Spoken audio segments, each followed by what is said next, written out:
Bonjour à toutes et à tous. J'aimerais revenir sur la réunion de la commission pêche du Parlement européen.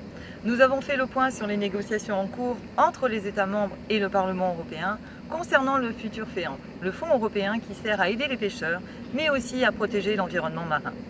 Le gros problème sur ce dossier, c'est que la majorité des partis défendent la réintroduction des subventions qui contribueraient à la surpêche. Pour moi, c'est complètement inconcevable. C'est ce que j'ai rappelé en commission pêche. Vous parlez de renforcer la sécurité.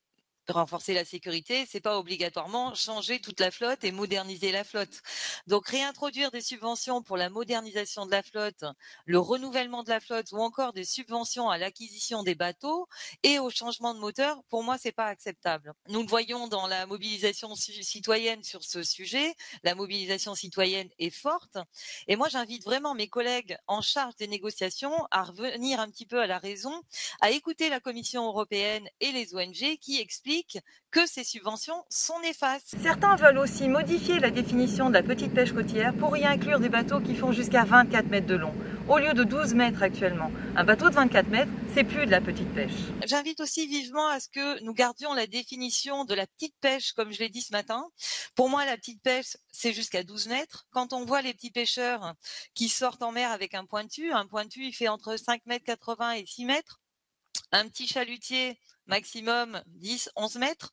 La cale du chalutier, je pense, permet la réintroduction d'un moteur à hydrogène puisque vous avez suffisamment de place dans la cale pour y introduire un moteur inboard.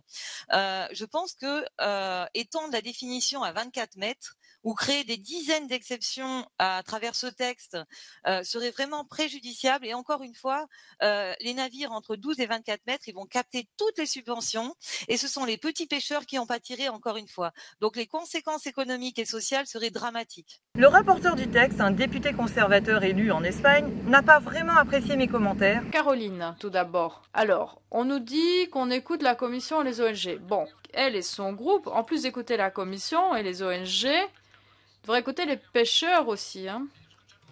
Allez écouter un petit peu ce que disent les pêcheurs et un peu moins les ONG. À mon avis, ce serait plus facile d'obtenir un accord si vous changez votre fusil d'épaule. Moi, j'écoute tout le monde, mais il ne faut pas écouter qu'un seul son de cloche. Je voudrais rappeler à M. Matot qu'il ne s'inquiète pas. J'écoute les pêcheurs, je les rencontre régulièrement et je navigue aussi avec certains. Ils sont d'ailleurs de plus en plus nombreux à être d'accord avec moi. Les pêcheurs le savent, l'heure n'est plus à la surpêche. Pour pouvoir continuer à pêcher, on doit préserver les ressources et reconstituer les populations de poissons. Il est plus que temps de mettre fin à cette situation de concurrence déloyale entre les gros pêcheurs qui ont tout, le quota, l'argent, et les petits pêcheurs auxquels la droite ne voudrait laisser que des miettes. Revenons au FEAMP et aux subventions néfastes. Tout n'est pas perdu et la mobilisation citoyenne porte ses fruits.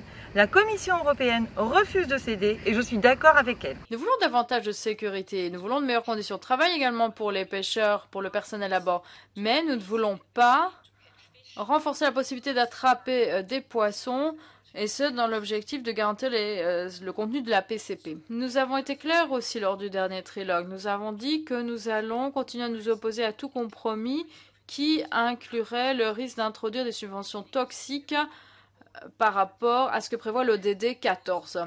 Et cela inclut la possibilité de demander l'unanimité au Conseil si nécessaire. Continuons la mobilisation pour nos océans, mais aussi pour que l'argent public européen soit dépensé là où il est utile, c'est-à-dire pour soutenir les petits pêcheurs et préserver la biodiversité.